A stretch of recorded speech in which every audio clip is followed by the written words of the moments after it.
Riverdale District, and Sue Dibble from the school board on the South Anna District. Thank you all so much for all of your service.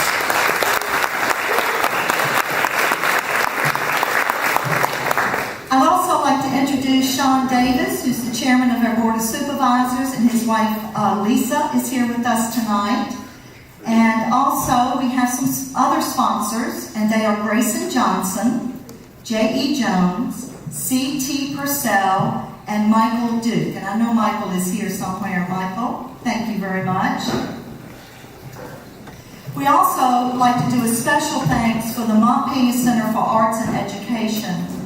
I know someone was just telling me, I think Rusty said he'd never been here before, and what a beautiful space it is. And they are a great partner, not only for the whole community, but for the HABCC too. So thank y'all. Thank you so much. We have some special guests, both from the county and school system. But right now, some unexpected special guests, but we're so happy they're here. I'd like all of the students from Patrick Henry High School to stand up, please.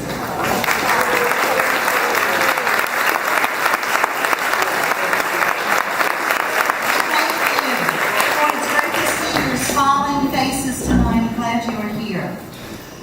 Also, we have tonight our superintendent, Dr. Jamel Wilson, principal of Patrick Henry High School, Dr. Wanda Bibb, and we have Justin Rohrink from our Trade Center. Patrick Henry football coach Brian Davis and his wife Allison tonight. And from the county we have two planning commissioners here, Mrs. Iverson, I know I saw her walking in, and Larry Ledbetter. And we have our county administrator Rue Harris and our director Edwin Gaskin of Economic Development. Melissa Miller, who's the Executive Director of the Hanover Association Business and Chamber. Now, I'd like to also, we have snacks, and we also have some tables set up for some special events and things, and we're going to talk about those in a second. But at this time, I'd like to ask Justin if he would come up and speak for 1 minute and share with us about he's principal of the Hanover Trade Center. Thank you. Good evening. Good evening. I really would like to thank Mr. Johnson for inviting me to come out. It's always a great opportunity to be able to speak to people about the great opportunities for our students here in Hanover County at the Hanover Center for Trades and Technology. If you have time tonight, please come over. We have a couple of boards right here on your left that our students and teachers have put together of some of the successes, and you see a little bit of what the students do on a day-to-day basis. And we actually have some of our students here I see in the audience. Some of our cosmetology students and others. So really would love to get to meet you and speak with you sometime this evening about these great opportunities. So hope you all have a great evening and look forward to meeting you. At this time, I'd like to ask if Sheriff Dave Hines, who's with us this evening, the Sheriff's Department, I know you will agree, does a great job for us here in Hanover County.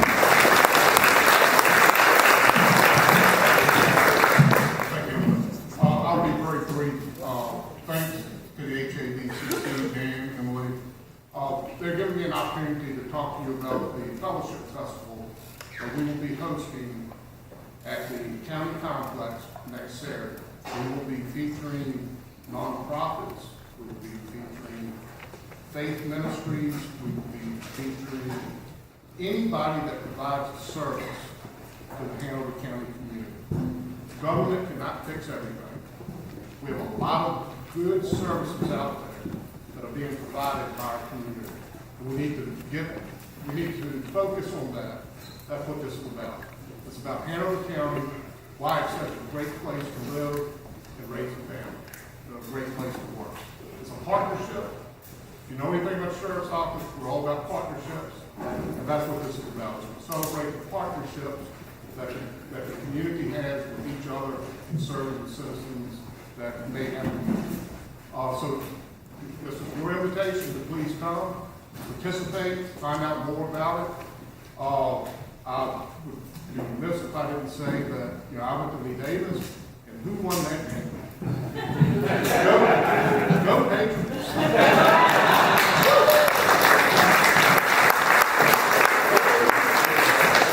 Great coach up here at Patrick Henry, and I know that because I've spoken to some of the peers, and they just think you're doing a wonderful job. Thank you. So anyway, we have some brochures over here. Anything we can do for you, we'll be glad to do. We'd love to see you there, and we will be around here tonight if you have any questions. Thank you.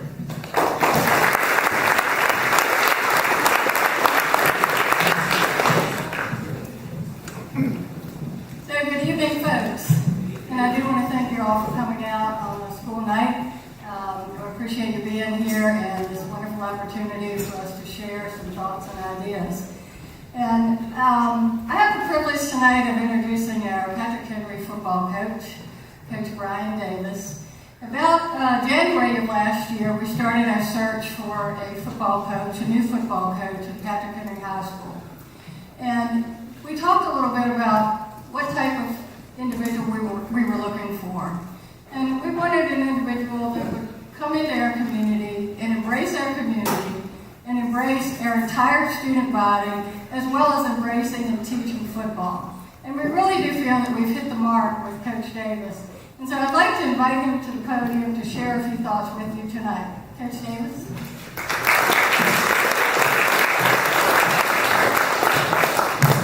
Well, thank you a lot. I really do feel like the big wig up here amongst everybody. I'm the only one that didn't wear a jacket, so I kind of look like a fool on some fronts. But, I've been in public education and coaching now for almost 20 years. And I've been fortunate to coach and teach in a lot of different settings.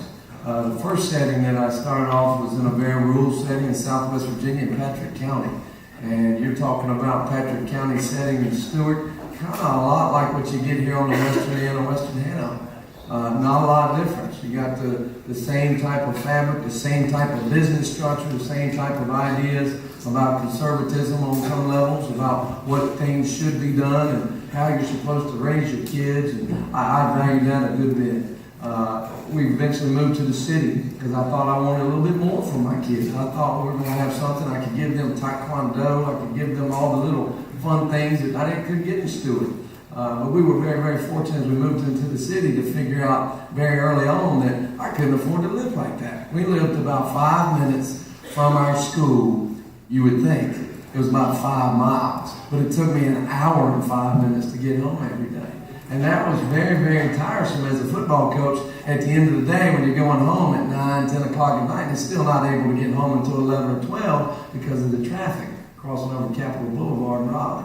So I got to see a lot of things in that time and that year, and I said, we're going to go somewhere else. So we went western, and we went to another city. And in that city, it was a tough setting.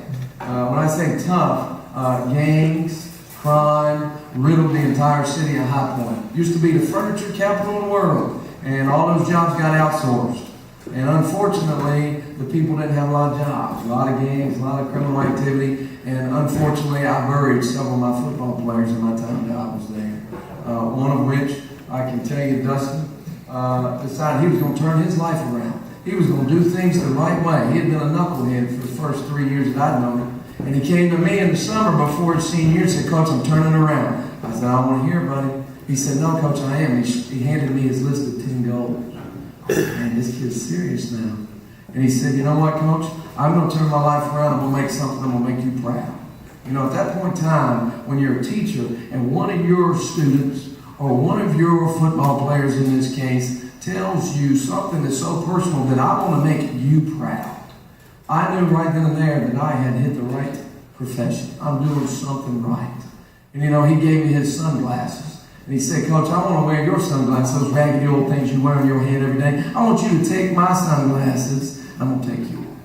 I said, well, that's the definition of stupid, buddy. Those are brand new sunglasses. And he said, no, Coach, you don't get it. I want to be reminded every day what kind of daddy I want to be. What kind of man I want to be. And I said, there's no bigger compliment than anybody could have ever given me.